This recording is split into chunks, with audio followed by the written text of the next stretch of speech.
Diamond model, কোথায় DJ, কোথায় রবীন্দ্রসঙ্গীত? আর এগুলো কোনো সুস্থ সমাজে কাম্য নয়।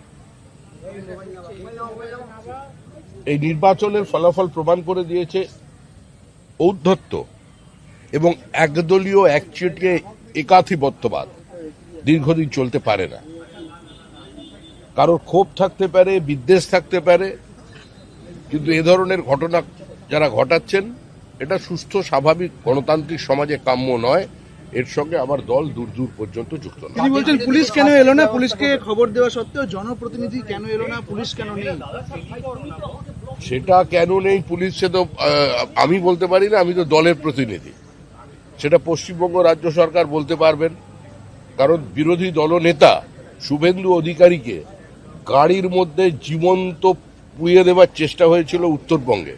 বিরোধী দলনেতাকে সভা সমিতি করবার জন্য 104 বার হাইকোর্টের দরজায় যেতে হয়েছিল। যা অত্যাচার তৃণমূল কংগ্রেস করেছে আমাদের কর্মীদের সঙ্গে, আমাদের মহিলাদের সঙ্গে,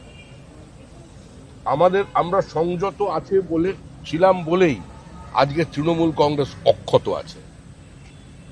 মায়ের সামনে ছেলে ভাত খাচ্ছে, তাকে গুলি করে খুন, মহিলাদের মাথা ন্যাড়া করে তাদের দিয়ে থুতু চাটানো, নৈহাটিতে পুরুষকে সম্পূর্ণ বিজেপি করার অপরাধে উলঙ্গ করে তাকে থুতু ফেলে চাটানো, বিজেপির হয়ে নির্বাচনে প্রতিদ্বন্দ্বিতা করার অপরাধে 5 লক্ষ টাকা জরিমানা দিয়ে বিধায়ক মানে পদপ্রার্থীকে তাকে বাড়ি ঢোকানো, অত্যাচার কিছু বাদ রেখেছে? সন্তোষ ট্রফি খেলা একজন ফুটবলার, বাগবাজার অঞ্চলে থাকেন, সুইগির জিনিসপত্র সাপ্লাই করে নিজের জীবন ধারণ করে, বিজেপির বুথে বসেছিল, মা অন্যের বাড়ির গৃহ পরিচারিকা, বাবা প্যারালিসিস, একজন প্রতিভাবান ফুটবলার, তার নখগুলোকে সারাশিদি উপড়ে নেওয়া হয়েছিল। যান দেখে আসুন, সেগুলো কভার করুন। তারপরে যে তৃণমূল কংগ্রেসের এই বিধায়ক আর মন্ত্রীগুলো অক্ষত আছে না, এটাই হচ্ছে বিজেপির কারণে আছে।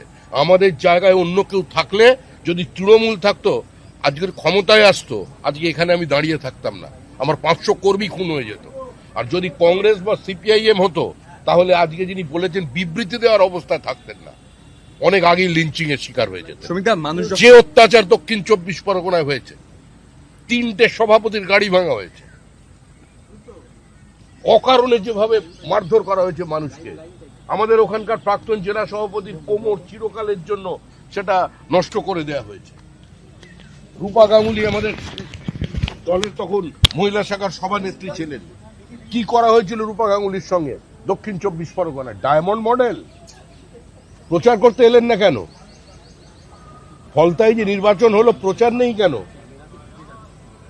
কোথায় ডিজে, কোথায় রবীন্দ্রসঙ্গীত? এসব আর রাজনীতিতে চলবে না। শান্ত থাকুন, ভদ্রভাবে প্রত্যেক রাজনৈতিক দলের কর্মীরা আচরণ করুন, হিংসা বর্জন করুন।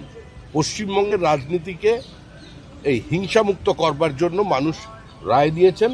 মানুষের আবেগকে, মানুষের ইচ্ছাকে মর্যাদা দিয়ে সবাই এ ধরনের কাজকর্ম থেকে বিরত থাকুন।